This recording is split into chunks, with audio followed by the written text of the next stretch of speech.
కూర్చోమ్మా.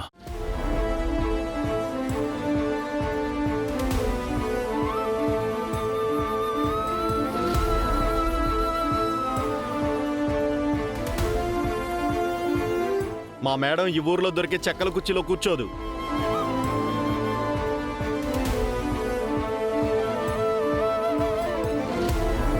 ఆవిడ టచ్ చేయాలంటే అది ఫారెన్ నుంచి ఇంపోర్ట్ అయి ఉండాలి.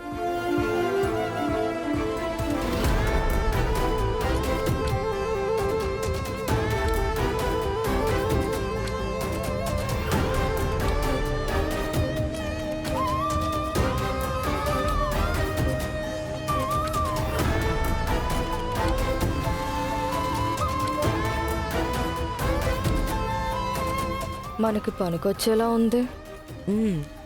ఎందుకైనా మంచిది ఒక ఖర్చీ ఫేస్ ఉంచవే.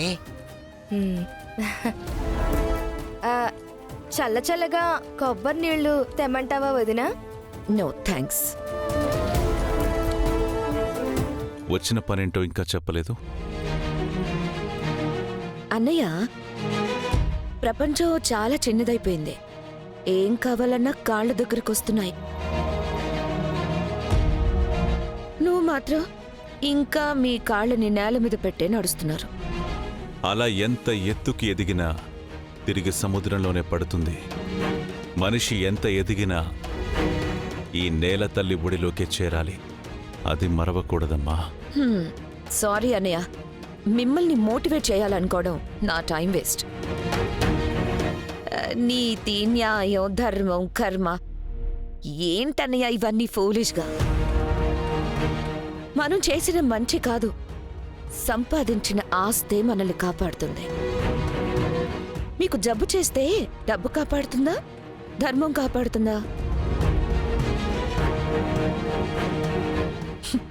డబ్బే కాపాడుతుందన్నయ్య.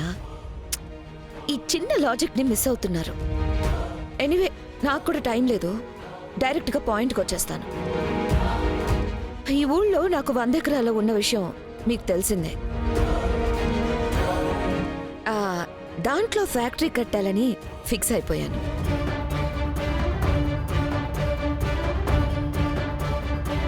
అది కడితే నాకు 100 కోట్ల లాభం వస్తుంది.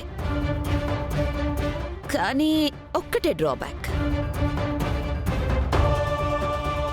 ఆ ఫ్యాక్టరీకి దారి కావాలంటే నీ 10 ఎకరాలు పొలం అడ్డొస్తుంది. అది కొనేద్దాం అనుకున్నానన్నయ్య. నువ్వెంత ఎక్స్పెక్ట్ చేస్తున్నావో చెప్తే చెక్ రాసి చేస్తాను.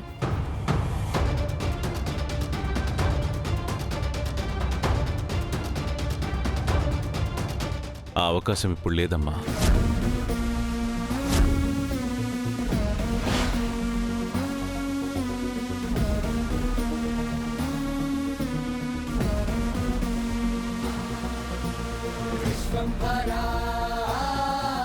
ఎందుకో?